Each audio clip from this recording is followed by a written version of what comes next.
Hello दोस्तों, मैं Prince और आज की वीडियो बहुत ज़्यादा स्पेशल होने वाली है। आज हम किसी भी स्टार्टअप आइडिया के बारे में बात नहीं करेंगे, बात करेंगे एक ऐसे ईडी टेक स्टार्टअप के बारे में जिसने सिर्फ 18 महीने में अपने स्टार्टअप को $300 मिलियन में बायजूस कंपनी को बेचा है, जो कि लगभग 2250 करोड़ के आसपास होते हैं, जिसका नाम आप सब जानते ही होंगे, जो कि है व्हाइट हैट जूनियर, जो कि live 1-on-1 online coding classes provide करवाता है 6 से 18 एज के बच्चों को, जिसका प्राइस देखकर आपका दिमाग हिल जाएगा। जहां आज हर एक इन्फॉर्मेशन गूगल में फ्री में अवेलेबल है, वहां पर ये इंडियन पेरेंट्स को झूठे सपने और चूतिया बनाकर अपने हजारों लाखों के कोडिंग क्लासेस सेल कर रहे हैं। इसके कारण ये आज बहुत ज्यादा कंट्रोवर्सी में है, जिसे बहुत लोग क्रिटिसाइज कर रहे हैं फेक मार्केटिंग कैंपिंग और बहुत ही घटिया और बेहियात कोडिंग क्लासेस प्रोवाइड करवाने के लिए, जिसका हर एक प्रूफ आपको नीचे लिंक समेत मिल जाएगा। तो आज हम इनके फेक मार्केटिंग स्ट्रेटेजी को समझेंगे, आखिर ये कैसे हमारे इंडियन एजुकेशन सिस्टम में लूप होल ढूंढकर इंडियन पेरेंट्स को इन्फ्लुएंस और मैनिपुलेट कर रहे हैं। वैसे आपने टीवी या यूट्यूब पर इनके ऐड देखा होगा, जहां पर एक चिंटू ने एक ऐसा ऐप बनाया है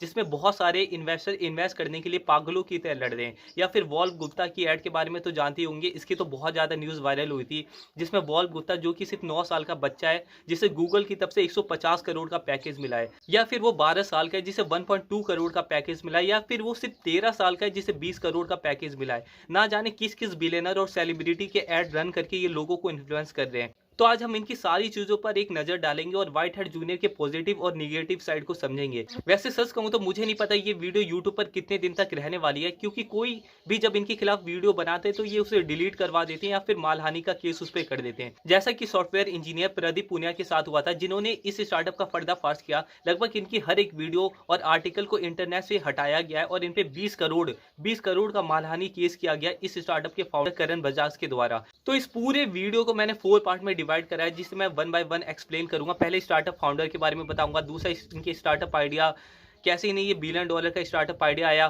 फंडिंग के बारे में बताऊंगा, ग्रोथ और टीम सारी चीजें बताऊंगा। तीसरे पॉइंट में कवर करेंगे मार्केटिंग स्ट्रेटेजी, बिजनेस मॉडल और रेवेन्यू मॉडल, और फोर्थ में मैं बताऊंगा अगर सच में आप कोडिंग सीखना चाहते हो तो फ्री में कहाँ सीख सकते हो। आज मिलियन ऑफ रिसोर्सेज अवेलेबल है, वो सारी चीजें आपको मैं बताऊंगा। तो स्टार्ट करते हैं व्हाइट हैट जूनियर के फाउंडर स्टोरी से। तो इस स्टार्टअप के फाउंडर है करण बजाज, और सच में यार इनकी स्टोरी बहुत ज्यादा एडवेंचरस और इनका बैकग्राउंड पावरफुल है। ये BIT that means Birla institute of technology से मैकेनिकल इंजीनियरिंग और आईआईएम बैंगलोर से एमबीए पास आउट है। इन्होंने लगभग 5 से भी ज्यादा नेशनल और इंटरनेशनल कंपनीज में काम कर रखा है एज ए सीईओ और ब्रांड मार्केटर, जिसमें discovery network, TLC, animal planet, craft food और बॉस्टन कंसल्टिंग ग्रुप जैसी बड़ी कंपनीज है। और ये एक योग गुरु भी है और लगभग अभी तक 3 फिक्शनल नॉवल भी लिख चुके हैं, जिसमें 2 पर तो यार मूवी बनने वाली है। तो समझ सकते हैं यार इनकी राइटिंग स्किल किस लेवल की होगी। अब बात करते हैं इस स्टार्टअप जर्नी की, कैसे इन्हें ये स्टार्टअप आइडिया आया। तो इनको व्हाइट हैट जूनियर का आइडिया जब आया, जब ये अपने रूम में बैठकर एक आर्टिकल पढ़ रहे थे, जिसमें लिखा था 2030 तक एआई और रोबोटिक्स की बहुत ज़्यादा डिमांड बढ़ने वाली है और ये लगभग 800 मिलियन जॉब को टच कर देगा 2030 तक। और ये दुनिया 2 हिस्सों में डिवाइड हो जाएगा, एक तरफ होंगे कंज्यूमर और दूसरी तरफ होंगे क्रिएटर, जो कि बिल्कुल सही बात भी है। फिर इनकी नज़र अपने बच्चों पर जाती है जो बहुत ज़्यादा गेम्स और टेक्नोलॉजी में लगे रहते थे। तो इन्होंने अपने आप से एक सवाल पूछा कि मैं अपने बच्चों को क्या बनाना चाहता हूँ, कंज्यूमर या फिर क्रिएटर। बेशक हर बाप अपने बच्चों को क्रिएटर ही बनाना चाहेगा, तो इन्होंने सोचा क्यों ना एक ऐसा प्लेटफॉर्म डेवलप किया जाए जहां पर बच्चे एआई, कोडिंग, गेमिंग, रोबोटिक्स से रिलेटेड सारी चीजें सीख पाएंगे। इनको पता था कि इंडियन एजुकेशन सिस्टम में एक बहुत ही बड़ा लूप होल है, जहां पर अच्छे खासे लोग ग्रेजुएट और एजुकेट होने के बाद भी उनकी जॉब नहीं लगता, उनका स्किल सेट का कुछ पता नहीं होता। जहां पर टीचर प्रैक्टिकल नॉलेज से ज़्यादा थ्योरी पर फोकस करते हैं, वही ग्रेडिंग और नंबर पे बच्चों के इंटेलिजेंस को जज किया जाता है। और मेरा तो पर्सनली मानना है कि आप लोगों को जब तक कुछ सिखा नहीं सकते जब तक आप खुद उस चीज़ में इंटरेस्टेड नहीं हो। इसलिए तो 22 से 25 साल के होने के बाद भी बच्चे ये सर्च करते हैं हाउ टू फाइंड फैशन, ये सारी बकवास वाली चीज़ें फाइंड करते हैं, क्योंकि यार हमारे टीचर्स इस लेवल का पढ़ाते नहीं कि वो बच्चों के अंदर क्यूरियोसिटी या फिर इंटरेस्ट पैदा कर पाए। और यार हम सब जानते हैं हमारा जो एजुकेशन सिस्टम है ये सपने बनाने से ज़्यादा तोड़ने में फेमस है। और यार पेरेंट्स का क्या है, बस एक अच्छी जॉब और लाइफ सेटल। इसमें मैं पेरेंट्स को गलत नहीं बोला, लेकिन इस पेन पॉइंट को ये स्टार्टअप बहुत ही अच्छे तरीके से समझता है और अपने मार्केटिंग टैक्टिक्स में बखूबी यूज करता है। इसलिए तो इनकी marketing tactics most of the Indian parents के पेन पॉइंट पर ही फोकस है, जहां पर ये झूठे सपने दिखाते हैं आपके बच्चों को सिलिकॉन वैली भेज देंगे, बिल गेट्स, इलॉन मस्क, सुंदर पिचाई जैसे लोगों से कंपेयर करते हैं। यहाँ पर जो भोले भाले पापा होते हैं, जो इंटरनेट से इतने ज्यादा फैमिलियर नहीं है या उन्हें समझ में नहीं आता, अपने बच्चों के ब्राइट फ्यूचर के लिए इनके लाखों के कोर्सेज में इन्वेस्ट करते हैं। और बस फिर क्या था यार, ये समझ चुके कि बिल्कुल आइडिया एक नंबर है, और आइडिया था भी एक नंबर क्योंकि एक बहुत ही बड़ी प्रॉब्लम को सॉल्व कर रहा था। और फिर क्या था यार, करण बजाज सर जो इस स्टार्टअप के फाउंडर है, लिंक्डइन पे जाके 10 से 12 इन्वेस्टर की प्रोफाइल निकालते हैं और उनके साथ अपनी मीटिंग को सेट करते हैं। और इनके ईमेल की इंट्रो इतने ज़्यादा पावरफुल होते थे कि इन्वेस्टर विदाउट एनी एमवीपी या प्रोडक्ट के सिर्फ इनके आइडिया के बेसिस पे 1.3 मिलियन डॉलर की इन्हें फंडिंग देते हैं, जो कि लगभग 9 करोड़ के आसपास होते हैं। वैसे इन्होंने अपनी seed funding nexus venture partner और ओमीडिया नेटवर्क इंडिया से फंडिंग रेज की थी। इन स्टार्टिंग इनके टीम में सिर्फ 7 मेंबर थे, लेकिन सिर्फ 18 महीनों के अंदर ये अपने स्टार्टअप में 7,000 से भी ज़्यादा एजुकेटर्स को ऐड कर लेते हैं और ओवरऑल फंडिंग 11.3 मिलियन डॉलर की रेज कर लेते हैं और अपने स्टार्टअप को यूके, न्यूजीलैंड, कनाडा, यूएस जैसी कंट्रीज में एक्सपांड कर लेते हैं। इनका मिशन था कि ये हर एक बच्चे को कंज्यूमर की जगह क्रिएटर बनाएंगे, लेकिन यार ये तो जब पॉसिबल होता ना, जब ये अपने स्टार्टअप में अच्छी वैल्यू प्रोवाइड करवाते, अच्छे कोर्सेज प्रोवाइड करवाते। इनकी ज़्यादातर एड मिसलीडिंग होती है, इनके कोर्स की क्वालिटी बहुत ज़्यादा घटिया और वहियात होती है और प्राइस तो बहुत लोगों के औकात के बाहर ही है। आज जहां हर एक इन्फॉर्मेशन यूट्यूब और गूगल जैसे प्लेटफॉर्म में फ्री में अवेलेबल है, वहां पर ये अपनी फेक मार्केटिंग की हेल्प से 1 लाख तक के कोर्स बेच रहे हैं। आपको हंसी तो जब आएगी जब आप इस इमेज को देखोगे, जिसमें सिर्फ 6,000 रुपए में सिर्फ 8 क्लासेस प्रोवाइड करवा रहे हैं। क्या चूतिया काट रहे हैं यार। और 1 लाख में सिर्फ 144 क्लास। इतनी क्लासेस में तो बंदा बेसिक लैंग्वेज C++ सही से सीख ना पाए, और ये AI, स्पीच टैग जैसी चीज आपको ऑनलाइन सिखा रहे हैं, जहां पर 1 घंटे में से 30 मिनट तो भाई हेलो हाय करने में निकल जाते हैं। और इन सब बकचोदियों के कारण इस स्टार्टअप को कई लोग स्पैम भी बता रहे हैं। आपको क्या लगता है, मुझे कमेंट में बताना। आप भी चाहो तो ऐसी बहुत सारी स्किल सेट है जो लोगों को सिखा सकते हो, उसके लिए स्पेसिफिक प्लेटफॉर्म डेवलप कर सकते हो, लेकिन आपको ये गलती नहीं करनी जो ये स्टार्टअप कर रहा है। ये क्वालिटी से ज्यादा वैल्यूएशन पर वर्क कर रहा है, और मैं जानता हूँ इसका बबल भी बहुत जल्दी बस्ट होगा, और बायजूस का भी बहुत जल्दी नंबर आने वाला है। तो अब सीधा बात करते हैं इनके मार्केटिंग स्ट्रैटेजी और कैंपिंग के बारे में।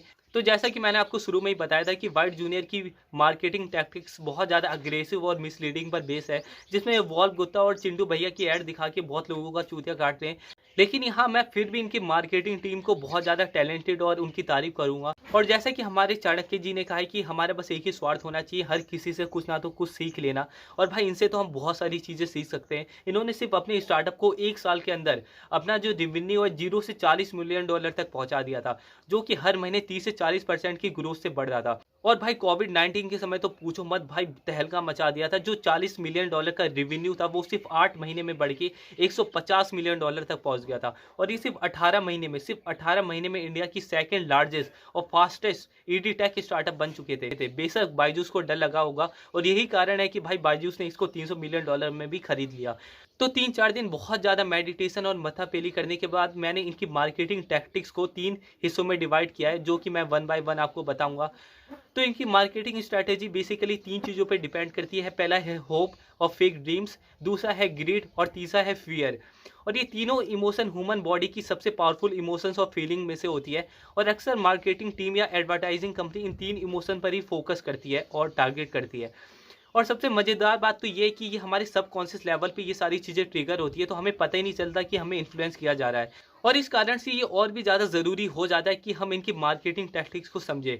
अब माउंटेन ड्यू की ऐड कोई देख लो यार, हम सबको पता है ये सारी कोल्ड ड्रिंक चीनी कम पानी से ज़्यादा कुछ नहीं होता। लेकिन एक समय जब भी मैं अपने कॉलेज का पेपर देने जाता था, तो मैं हमेशा माउंटेन ड्यू पी के ही जाता था, क्योंकि मुझे लगता था कि यार डर के आगे तो जीत है, तो माउंटेन ड्यू पीना ही पड़ेगा। या फिर मैं जब भी कॉलेज से आता था और मेरा खाना बनाने का मन नहीं करता था, तो मैं मैगी लेकर आता था। मुझे लगता था सिर्फ 2 मिनट में तैयार हो जाएगी, लेकिन साला बनाते बनाते 20 से 30 मिनट लग जाते थे। इन सबको हटाओ यार, ये सारी बातें तो मैं रात तक करता रहूंगा। सीधा अपने पहले पॉइंट पे आते हैं, जो है होप और फेक ड्रीम। इस स्टार्टअप को समझने के लिए सबसे बढ़िया एग्जांपल होगा मेकअप और कॉस्मेटिक कंपनीज का। कैसे वो अपने करोड़ों और खरबों के कॉस्मेटिक और मेकअप किट सिर्फ लोगों को झूठे सपने दिखाकर बेच देते हैं। और यार $1 बिलियन कॉस्मेटिक कंपनीज का जो फाउंडर था, उसने तो यहाँ तक कह दिया था, in the factory we make cosmetic but in the store we sell hope. और ये बातें उतनी सच है जितना कि मेरा ये वीडियो बनाना। और हम सबको पता है कि मेकअप और कॉस्मेटिक में कितना ज़्यादा केमिकल होता है और इससे कितना ज़्यादा फर्क पड़ता है, लेकिन इनके टीवी एड्स इतने ज़्यादा इन्फ्लुएंसिव और वेल एडिटेड होते हैं कि यार हम सब इस पर बिलीव करने लग जाते हैं, जिसमें हमें एक से बढ़कर एक सुंदर लड़कियां दिखाई जाती हैं। कैसे वो अपने एज के हिसाब से 10 साल जवान है, कैसे एक औरत माँ होने के बाद भी माँ जैसी नहीं लगती, और लोग उसे 20 साल की लड़की ही समझते हैं। और फिर क्या, हमारे अंदर भी सपने पैदा होने लगते हैं, एक होप आती है कि काश मैं भी इतनी जवान हो पाती, और हम सब इनके प्रोडक्ट यूज करने लगते हैं, जो कि आज इन कंपनीज को $1 बिलियन कंपनीज बना देती है। लेकिन आपको यहाँ खुद समझना पड़ेगा कि इनपरफेक्शन एक ब्यूटी है, और हमेशा अपने आप को दूसरे से कंपेयर करना एक चूतियापंथी। आपको सेल्फ अवेयर होना पड़ेगा, अपने इम्परफेक्शन को एक्सेप्ट करना पड़ेगा। आप क्या बदल सकते हो, क्या नहीं, ये सारी चीजें समझनी पड़ेगी। तभी आपके अंदर कॉन्फिडेंस आएगा, ना कि रंग या फिर गोरे होने से। In the case of white head junior, ये भी मिडिल क्लास फैमिली को झूठे सपने दिखा रहे हैं with the help of fake marketing, और ये अपने लाखों की कोर्सेज सेल कर रहे हैं, जहां फैमिलीज अपने बच्चों के अगेंस्ट जाकर उनसे बिना पूछे कि उन्हें लाइफ में क्या करना है, उन्हें कोडिंग क्लासेस ज्वाइन करवा रहे हैं। क्योंकि भाई हर एक पेरेंट चाहता है कि उनका बेटा भी सिलिकॉन वैली जाए, बिल गेट्स के साथ उठे बैठे, इलॉन मस्क के साथ स्पेस में घूमे। और इतना देखने के बाद तो हर कोई यार इन्फ्लुएंस हो जाता है और उनके कोर्सेज में इन्वेस्ट कर ही देता है। इनका दूसरा पॉइंट होता है ग्रीड का। ये ग्रीड को ट्रिगर करने की कोशिश करते हैं। ग्रीड को मैं सबसे ज़्यादा महत्वपूर्ण फैक्टर कहूँगा मार्केटिंग में। अब जियो का केस ही देख लो, जहाँ पर ये हमें फ्री इंटरनेट प्रोवाइड करवा रहे थे और हम घंटों धूप में बिना भूख प्यास के खड़े थे इनकी सिम को लेने के लिए, और मैं भी यार उसी लाइन में था, मैं कुछ अलग नहीं था। वैसे यार आपने इनकी चिंटू की ऐड तो देखी होगी, कैसे ये दिखा रही कि इन्वेस्टर उसके ऐप में इन्वेस्ट करने के लिए लड़ाई कर रहे हैं। अब कोई भी पेरेंट ये देखने के बाद कितना ज़्यादा खुश होगा, उसे कितना ज़्यादा गर्व होगा कि उसका बेटा जो सिर्फ 8 से 9 साल का है वो मिलियनर या बिलियनर बनने वाला है। और आखिर ऐसी फीलिंग कौन सा पेरेंट्स वाला फील नहीं करना चाहेगा। और बस लग्जरी लाइफ के मन में सपने लिए हुए बिना सोचे समझे हम इनके कोर्स को खरीद लेते हैं, जो कि हजारों लाखों के हैं। मतलब यहाँ पर भी ये सक्सेसफुली हमारे ग्रीड इमोशन को ट्रिगर कर देते हैं। और यार आपने ऐसी कमाल की तो एड्स देखी होंगी कि मैं बहुत ज़्यादा गरीब था, फिर मैंने ये कोर्स लिया, फिर मैं आज अपनी ड्रीम लाइफ जी रहा हूँ। या फिर ऐसी एड जो 28 दिन में पैसा डबल करने का वादा करती हैं, और सच में ऐसी एड्स में कमाल का कन्वर्जन आता है, क्योंकि लोग समझते ही नहीं। और थर्ड पॉइंट को कवर करने से पहले मैं आपको एक न्यूज़ देना चाहूँगा, जो कि बिल्कुल अभी अभी आई है, कि करण बजाज जिन्होंने प्रदीप पूनिया पर 20 करोड़ का मानहानि केस किया था, उन्होंने वापस ले लिया। तो ये बहुत अच्छी बात भी है। अगर मैं इनके तीसरे पॉइंट की बात करूं तो वो है फियर। तो जब आप इनकी एड्स को देखोगे तो आपको ऐसा लगेगा जिन बच्चों ने भी इनकी कोडिंग क्लासेस को ज्वाइन नहीं किया उसकी ज़िंदगी तो झंड है, पूरी ज़िंदगी भर वो मजदूरों की तरह काम करता रहेगा। और इन सब एड्स को देखने के बाद पेरेंट्स के मन में एक डर पैदा होता है कि आखिर हमने इनका कोर्स नहीं लिया तो हमारे बच्चों की ज़िंदगी भी बर्बाद हो जाएगी। और कोई भी पेरेंट्स नहीं चाहेगा कि उसके बच्चों की ज़िंदगी बर्बाद हो। तो इन सारी एड्स से डर कर, इन्फ्लुएंस होकर, ना चाहते हुए भी वो इनके लाखों के कोर्स में इन्वेस्ट कर देते हैं। और अगर मैं इसका एक दूसरा साइड आपको प्रेजेंट करूं तो ये हमेशा अपने टारगेट पेरेंट्स के अंदर क्वांटिटी और प्राइस स्कैर्सिटी पैदा करते हैं। मतलब कि अपने एड्स को इस तरीके से ये प्रेजेंट करते हैं जिसमें ये दिखाते हैं कि अभी सिर्फ इतनी सीट अवेलेबल है, आपको स्पेशल डिस्काउंट मिल रहा है, हैप्पी आवर चल रहा है, ये प्रोमो कोड चल रहा है, जिसमें ये लोगों के अंदर सेंस ऑफ फियर और अर्जेंसी पैदा करते हैं। और उस मोमेंट पर लोगों को लगता है कि मुझे जल्दी से इनका कोर्स ले लेना चाहिए, नहीं तो ये ऑफर चला जाएगा, बस इतनी सीट अवेलेबल है। और उस समय बंदे की सोचने की क्षमता बहुत हद तक कम हो जाती है और बिना सोचे समझे वो कोर्स ले लेता है। और ये भी एक मार्केटिंग का इनका बहुत बड़ा हिस्सा है, जिससे आज बहुत बड़ी तादाद में अपने कोर्सेज को सेल कर रहे हैं और बहुत ही मजा मार रहे हैं कमाल का। तो यार ये वीडियो बहुत ज़्यादा बड़ी बन गई और मुझे लगता है कि अब इसका एंड करना चाहिए। तो इन दी एंड मैं आपको एक छोटे भाई की हैसियत से कुछ कहना चाहूँगा कि देखो यार, आज दुनिया बहुत ज़्यादा नेगेटिव है। आपको बहुत सारी चीज़ें गलत दिखाई जाती है, जैसे मूवीज़, टिकटॉक, या बहुत सारी वीडियोस में दिखाते हैं कि सिगरेट, अल्कोहल जैसी चीज़ों को बहुत ही कूल तरीके से प्रेजेंट किया जाता है। और अक्सर ऐसी चीज़ें देखकर जो छोटे बच्चे होते हैं वो इन्फ्लुएंस हो जाते हैं, जो हमारी जनरेशन होती है वो इन्फ्लुएंस हो जाती है। लेकिन आपको यहाँ पर खुद सेल्फ अवेयर होना पड़ेगा, ये समझना पड़ेगा कि इससे सिर्फ आपकी लाइफ बर्बाद होगी, इससे आपका कुछ फ़ायदा नहीं है, बल्कि कंपनीज बिलियन डॉलर की बनेगी। और एंड में मैं बस आपसे इतना कहूँगा कि अगर आप सही में कोडिंग में इंटरेस्टेड हो तो आप इन प्लेटफॉर्म पे फ्री में कोडिंग सीख सकते हो। पहला तो खुद यूट्यूब पे, जहाँ पर आपको हज़ारों टीचर्स मिलेंगे, कोडिंग्स की वीडियो मिलेंगी जहाँ पर आप फ्री में सीख पाओगे। दूसरा है कोर्सेरा, जहाँ पर बहुत ही प्रोफेशनल यूनिवर्सिटी के प्रोफेसर आपको कोडिंग सिखाएंगे। तीसरा है कोड अकेडमी, चौथा है EDX, पांचवा खान अकेडमी और छठा है कोड वॉर। ये सारी साइट्स प्रोफेशनल है और आपको बहुत ही आसानी से कोडिंग को सिखाते हैं। और लास्ट में बस आपसे एक रिक्वेस्ट है कि अगर वीडियो अच्छी लगी हो तो वीडियो को शेयर कर देना, लाइक कर देना और नीचे कमेंट कर देना, ताकि जो गूगल के एल्गोरिथम है उसको समझ में आए कि भाई सही में बहुत अच्छी वीडियो बनाई है मैंने और वीडियो मेरी रैंक हो जाए। तो बाय दोस्तों, बस आज के लिए इतना।